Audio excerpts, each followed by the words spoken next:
اللہ نے ان مومن مردوں اور مومنات عورتوں کو ایسی بہشتوں کا وعدہ کر رکھا ہے جن کے نیچے نہریں بہتی ہوں گی اور ان میں وہ ہمیشہ رہیں گی، اور ان دائمی جنتوں میں پاکیزہ قیام گاہیں بھی ہوں گی، اور اللہ کی طرف سے خوشنودی تو ان سب سے بڑھ کر ہے، اور یہی تو سب سے بڑی کامیابی ہے۔ سبحان اللہ۔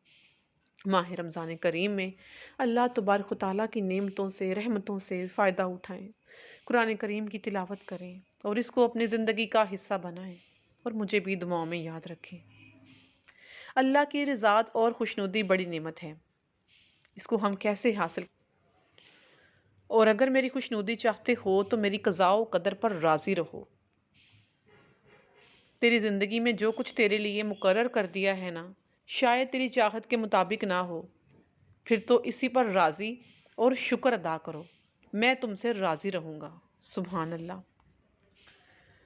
اور دعا افتتاح میں ہے تو عذاب اور سزا دینے میں سب سے زیادہ سخت ہے، جیسا کہ دعائے کمیل میں ارشاد ہوتا ہے، نہ یہ تیرے فضل کے مناسب ہے کہ اے کریم، اے رحیم، اے پروردگار، دنیا کی مختصر تکلیفوں اور مصیبتوں کے مقابل تو میری ناتوانی کو جانتا ہے، اور اہل دنیا پر جو تنگیاں آتی ہیں میں انہیں برداشت نہیں کر سکتا۔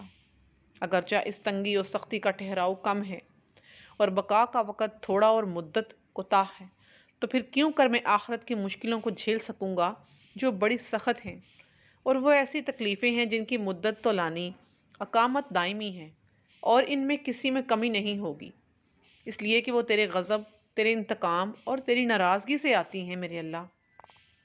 اور یہ وہ سختیاں ہیں جن کے سامنے زمین و آسمان بھی کھڑے نہیں رہ سکتے۔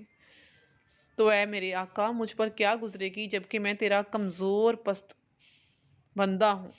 اے میرے آقا، اے میرے مولا، میں کن کن باتوں کا تجھ سے شکایت کروں اور کس کس کے لیے پشیمان ہوں، دردناک عذاب اور اس کی سختی کے لیے، یا طولانی مصیبت اور اس کی مدت کی زیادتی کے لیے۔ یقیناً اللہ کا عذاب اس کی خوشنودی کے برابر نہیں ہے۔ سورہ آل عمران کی آیت نمبر 152 میں اللہ پاک کا ارشاد ہے، کیا جو شخص اللہ کی خوشنودی کا تابع ہو وہ اس شخص کی طرح ہو سکتا ہے جو اللہ کے غضب میں گرفتار ہوا اور جس کا ٹھکانہ جہنم ہوا، اور وہ بہت ہی برا ٹھکانہ ہے۔ عذاب الہی میں کیسے مبتلا ہوتے ہیں۔ سورہ المائدہ کی آیت نمبر 80 میں اللہ پاک ارشاد فرماتا ہے انہی لوگوں کے لیے، انہوں نے جو کچھ اپنے لیے آگے بھیجا وہ نہایت برا ہے، جس میں اللہ ان پر بہت سخت ناراض ہوا، اور وہ ہمیشہ ہمیشہ دائمی عذاب میں رہیں گے۔ ہمارے گناہ اور برے اعمال اللہ تعالیٰ کے غیظ و غضب کا سبب بنتے ہیں، پس اللہ تعالیٰ کے غیظ و غضب کا باعث بننے والے اعمال سے ہمیں بچنا چاہیے۔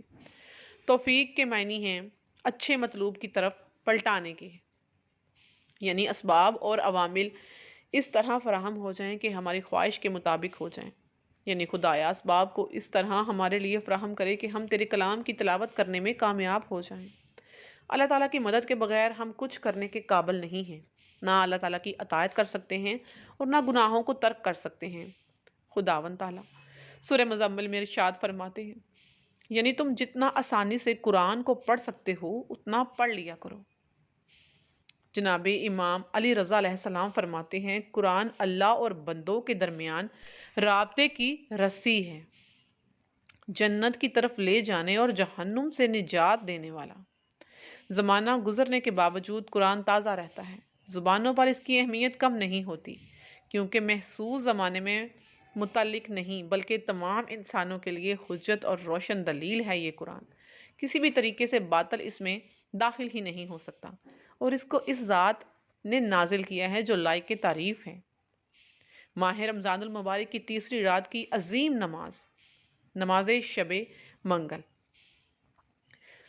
پیغمبر حضرت محمد مصطفیٰ صلی اللہ علیہ وآلہ وسلم جناب امیر المومنین امام علی علیہ السلام کا فرمان ہے، جو شخص ماہ رمضان کی تیسری رات نماز مغربین کے بعد 2 رکعت کر کے 10 رکعت نماز اس طریقے سے پڑھے کہ ہر رکعت میں سورہ الحمد کے بعد 50 بار سورہ توحید پڑھے، تو اس کا یہ عمل 7 پیغمبران علیہ السلام کے عمل سے بلند ہوگا۔ سبحان اللہ۔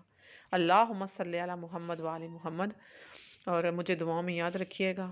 اور اس ویڈیو کو، اس پیغام کو دوسروں تک شیئر کرنا مت بھولیے گا۔ اسی طرح کی اسلامک ویڈیوز کے لیے چینل کو سبسکرائب کریں۔ جزاک اللہ خیر۔